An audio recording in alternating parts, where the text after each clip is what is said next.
નમસ્કાર મિત્રો, નવ ભારત યુટ્યુબ ચેનલમાં આપ સર્વે સાથીઓનું ફરી એકવાર સ્વાગત છે। મિત્રો, અત્યારના મહત્વના સમાચાર, જેમાં હવામાન વિભાગની આગાહી, આજે કયા જિલ્લામાં થશે વરસાદ, પીએમ કિસાન યોજના 2000 હપ્તાને લઈને મોટા સમાચાર, ગુજરાત સરકારનો ખેડૂતોના હિતમાં મોટો નિર્ણય, કમોસમી માવઠાનો બીજો રાઉન્ડ, અંબાલાલ પટેલની મોટી આગાહી।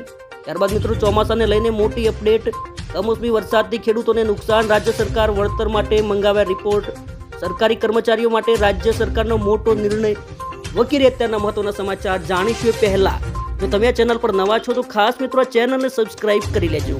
સૌથી પહેલા મિત્રો, હવામાન વિભાગની આગાહી, આજે કયા જિલ્લામાં થશે વરસાદ। ગુજરાતમાં છેલ્લા કેટલાક દિવસથી ગાજવીજ સાથે કમોસમી વરસાદ થઈ રહ્યો છે, તો બીજી બાજુ કેટલાક વિસ્તારોમાં ગરમી સાથે બફારાની સ્થિતિ પ્રવર્તી છે। ત્યારે મિત્રો, હવામાન વિભાગે ફરી ગાજવીજ સાથે હળવાથી મધ્યમ વરસાદની આગાહી કરી છે। આ ઉપરાંત 2 દિવસ થંડરસ્ટોર્મ સાથે વરસાદની આગાહી। હવામાન વિભાગની આગાહી જોઈએ તો આજે 14મી તારીખે બુધવારે કચ્છ, પોરબંદર, રાજકોટ, જૂનાગઢ, અમરેલી, ગીર સોમનાથ, ભાવનગર, વડોદરા, છોટાઉદેપુર, ભરૂચ, નર્મદા, સુરત, તાપી, નવસારી, ડાંગ અને વલસાડના છૂટાછવાયા સ્થળોએ હળવી મેઘગર્જના સાથે હળવાથી મધ્યમ વરસાદ પડવાની આગાહી કરવામાં આવી છે। આ વિસ્તારોમાં 30 થી 40 કિલોમીટર પ્રતિ કલાકની ગતિથી પવન પણ ફૂંકાવાની આગાહી કરવામાં આવી છે। આઈએમડીના વેધર મેપ પ્રમાણે જોઈએ તો 15મી તારીખે અમરેલી, ભાવનગર, તાપી, નવસારી, ડાંગ અને વલસાડના છૂટાછવાયા સ્થળોએ ગાજવીજ સાથે હળવાથી મધ્યમ વરસાદની આગાહી આપવામાં આવી છે। આ ઉપરાંતના તમામ જિલ્લામાં શુષ્ક હવામાન રહેશે। કમોસમી માવઠાનો બીજો રાઉન્ડ, અંબાલાલ પટેલની મોટી આગાહી। હવામાન નિષ્ણાત અંબાલાલ પટેલે ગુજરાતના હવામાન અંગેની આગાહીમાં જણાવ્યું છે કે હવે રાજ્યના અનેક વિસ્તારોમાં પ્રી મોન્સૂન એક્ટિવિટી શરૂ થશે, જેને કારણે આગામી દિવસોમાં વરસાદી માહોલ સર્જાવાની શક્યતા રહેશે। હાલમાં કચ્છ, ઉત્તર ગુજરાત અને કેટલાક મધ્ય ગુજરાતના વિસ્તારોમાં તારીખ 15 સુધી મધ્યમથી ભારે વરસાદ પડી શકે છે।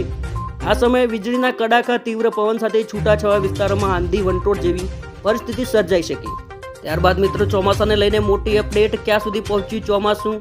ભારત મોસમ વિજ્ઞાન વિભાગે બંગાળની ખાડી અને અંડમાન સાગરના અમુક વિસ્તારમાં દક્ષિણ પશ્ચિમ ચોમાસું પહોંચવાની ઘોષણા કરી છે।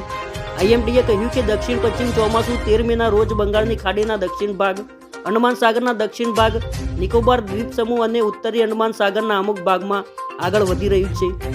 તેમણે કહ્યું કે આગામી 3 થી 4 દિવસ દરમિયાન સમુદ્રમાં ચોમાસું આગળ વધવાનું ચાલુ રહેશે। ત્યારબાદ મિત્રો, ખેડૂતોને લઈને મહત્વના સમાચાર, કમોસમી વરસાદથી ખેડૂતોને નુકસાન, રાજ્ય સરકારે મંગાવ્યા રિપોર્ટ। ગુજરાતમાં ભર ઉનાળે કમોસમી વરસાદ ખાબક્યો છે, જેના પગલે ખેતી પાકમાં ખૂબ જ મોટા પાયે નુકસાન પહોંચ્યું છે। ત્યારે ખેડૂતોમાં ચિંતા વ્યાપી છે અને આ બધાની વચ્ચે હવે રાજ્ય સરકારે કમોસમી વરસાદથી થયેલા નુકસાનનો સર્વે કરવા આદેશ આપ્યા છે। મિત્રો, આ પહેલા પણ વિધાનસભા ગૃહ ખાતે સભ્ય દ્વારા પૂછાયેલા પ્રશ્નના પ્રત્યુત્તરમાં કૃષિ મંત્રીએ ઉમેર્યું હતું કે ગુજરાતમાં છેલ્લા 5 વર્ષ દરમિયાન ખેડૂતોને થયેલા પાક નુકસાન સામે ઉદાર અભિગમ દાખવી રાજ્યના 99.43 લાખથી વધુ ખેડૂતોને કુલ ₹12,389 કરોડથી વધુની સહાય ચૂકવવામાં આવી છે। ત્યારબાદ મિત્રો, સરકારી કર્મચારીઓને રજા અંગે ખુશખબર, સીઝફાયર બાદ સરકારે આપી છૂટ। ભારત પાકિસ્તાન યુદ્ધના તણાવ વચ્ચે ગુજરાતના સરકારી કર્મચારીઓની રજાઓ રદ કરાઈ હતી, ત્યારે માહોલ પૂર્વવત થતાં સરકારે રજાઓ મંજૂર કરવાનો નિર્ણય કર્યો છે। હવે તમામ કર્મચારીઓ અને અધિકારીઓ રજા લઈ શકશે। ત્યારબાદ મિત્રો, પીએમ કિસાન યોજનાના 20મા હપ્તાને લઈને મોટા સમાચાર। પીએમ કિસાન યોજનાના લાભાર્થીએ ખેડૂતોને લેન્ડ સીડિંગ, ઈ કેવાયસી અને આધાર સીડિંગ બાકી હોય તો કાર્યવાહી સત્વરે પૂર્ણ કરવી। લેન્ડ સીડિંગ, ઈ કેવાયસી અને આધાર સીડિંગ બાકી હોય તેવા ખેડૂત લાભાર્થીઓ આગામી 20મા હપ્તાથી વંચિત રહેશે। ટૂંક જ સમયમાં પીએમ કિસાન યોજનાનો આગામી 20મો હપ્તો રિલીઝ થવાનો હોવાથી કોઈપણ ખેડૂત લાભાર્થી લાભથી વંચિત ન રહી જાય તે માટે ખેડૂતોએ પેન્ડિંગ કાર્યવાહી સત્વરે પૂર્ણ કરવી અનિવાર્ય। ત્યારબાદ મિત્રો, ગુજરાત સરકારનો બીજો ખેડૂતોના હિતમાં મોટો નિર્ણય। 7/12ના ઉતારામાં એક કરતાં વધારે સહમાલિક હોય તો વીજ જોડાણ મેળવવા માટે સહમાલિકની સંમતિની જરૂર હવેથી રહેશે નહીં। ગુજરાતના ખેડૂતોને પડતી મુશ્કેલીઓને ધ્યાને લઈ મુખ્યમંત્રી ભૂપેન્દ્ર પટેલના નેતૃત્વ હેઠળ રાજ્ય સરકારે ખેડૂતોને ખેતી વિષયક વીજ જોડાણ વધુ સરળતાથી પૂરા પાડવા ઉર્જા મંત્રી કનુભાઈ દેસાઈએ ખેડૂતોના હિતમાં વધુ એક મહત્વપૂર્ણ નિર્ણય કર્યો।